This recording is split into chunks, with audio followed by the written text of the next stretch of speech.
Vamos para a quarta sessão, os capítulos 37 a 71, as parábolas de Enoque. Gostaria de pedir, Vinícius, você como é o mais novo, por gentileza, pode pegar um copo d'água para mim? E vamos lá, capítulo 37 e 71, as parábolas de Enoque. Novamente, ao que parece, temos o que era um livro separado, que foi incorporado na compilação intitulada Primeiro Enoque. São apresentadas 3 parábolas principais nesta sessão. Ali o profeta é visto mais como um sábio, que dá soberbas instruções, e não tanto como um profeta que anuncia a condenação. Há ali uma visão apocalíptica, capítulos 70 e 71, onde ele vê o ancião de dias. Ancião de dias, lembra vocês que passagem? Daniel. Então, lá capítulo 7, versículo 9, versículo 13. Porém, esta sessão é essencialmente didática. Há alguns excelentes provérbios e declarações impressionantes.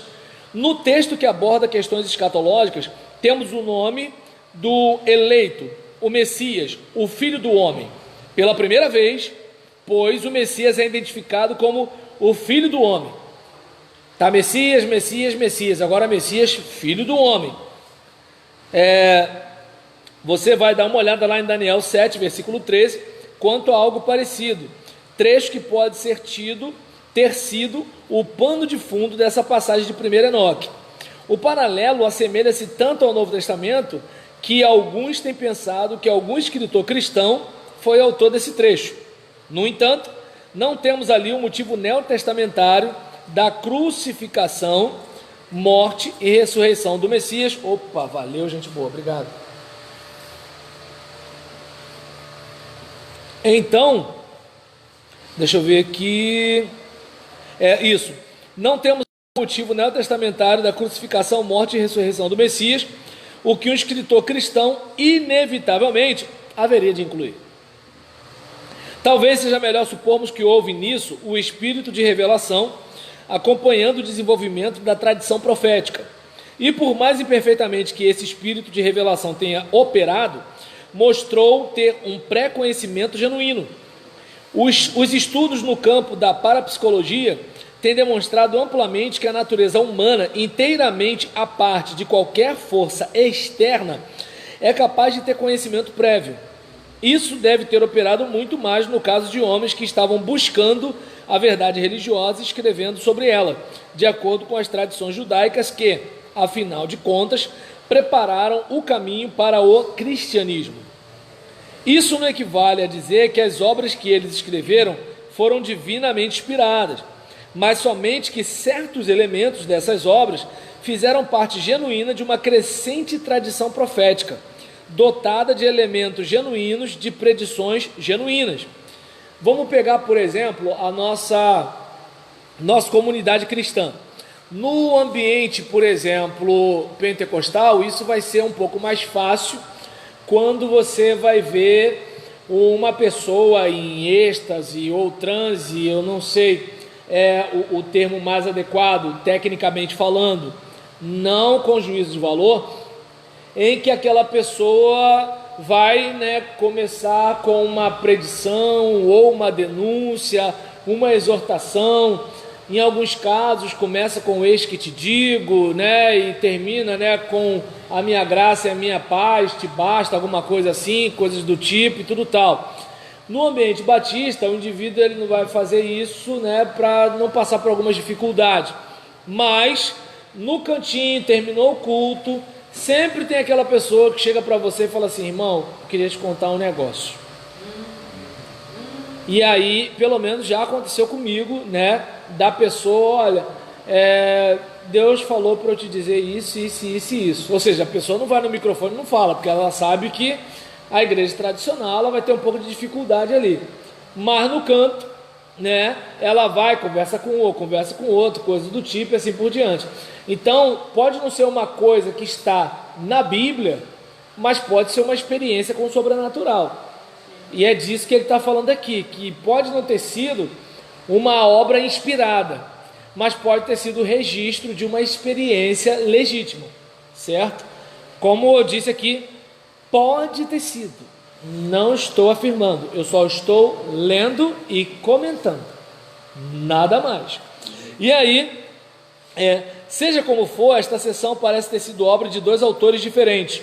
Embora o compilador tenha conseguido uma boa harmonia na sua apresentação do material, né, tudo indica que são obras que foram unidas, aglomeradas. Essa sessão também descreve a bem-aventurança dos santos, que são vistos do terceiro paraíso. E nesse caso, você vai observar primeiro, 2 Coríntios, capítulo 12, versículo 2. Alguém aí pode achar 2 Coríntios, capítulo 12, versículo 2? Quem achar rápido, já lê logo. 2 Coríntios 12, versículo 2. 2 Coríntios 12, 2.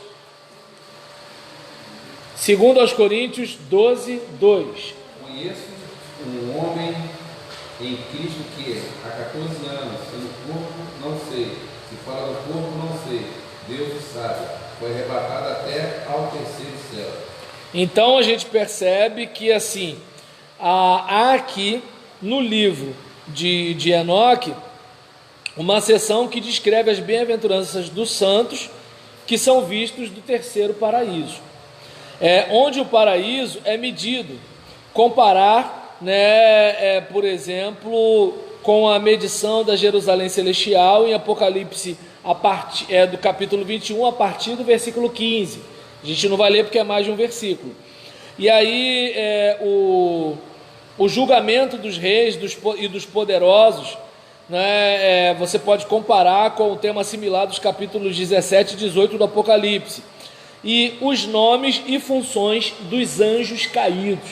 Então a gente percebe que assim, no nosso contexto só existe demônio, mas aí você vai vendo que tem demônio, tem espírito imundo, né? Então você vai vendo que há distinções, e que quem não tem uma certa percepção dessa leitura aqui, acha que assim, é tudo a mesma coisa, e aí você verifica que assim, eles vão meio que categorizando os entes.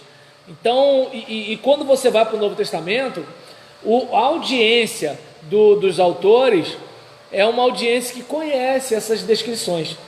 Por isso que você não vê nem explicação. Como disse Enoque, vem o Senhor com as suas miríades. Ele não fica assim, porque o Enoque, não sei o que lá, é um livro que não sei o que reconheceu, não reconheceu. Não, ele cita, né? É que nem, por exemplo, quando um pregador vai falar assim: ó, gente, você não pode ser igual a música do Zeca Pagodinho, deixa a vida me levar. Todo mundo que está ouvindo o pregador sabe que tem essa música, até quem diz que não escuta a música do mundo, sabe que tem essa música. Agora, daqui, né, há 50 anos, um pregador falar isso, ele vai ter que explicar. Ele vai pedir o ministério, vou dar um sol aí, ele vai pedir... Eu gostei da posição, lembrando o cavaquinho. Aí nesse caso, né, porque o violão é para baixo, se é aqui em cima, né? Aí nesse caso, e o braço encolhido, eu ainda estiquei a mão, eu fui generoso. Então, em relação a isso, por exemplo, há 50 anos atrás, falar isso para a audiência, ou deixa a vida me levar, você não comunica, entende? Então, tudo indica que quando os escritores estão endereçando o material, eles estão endereçando para alguém que conhece aquilo ali, porque senão não haveria razão de citar, a não ser que você cite e explique, senão não tem razão de ser, certo? E fechamos aqui a seção 4, capítulos 37 e 71.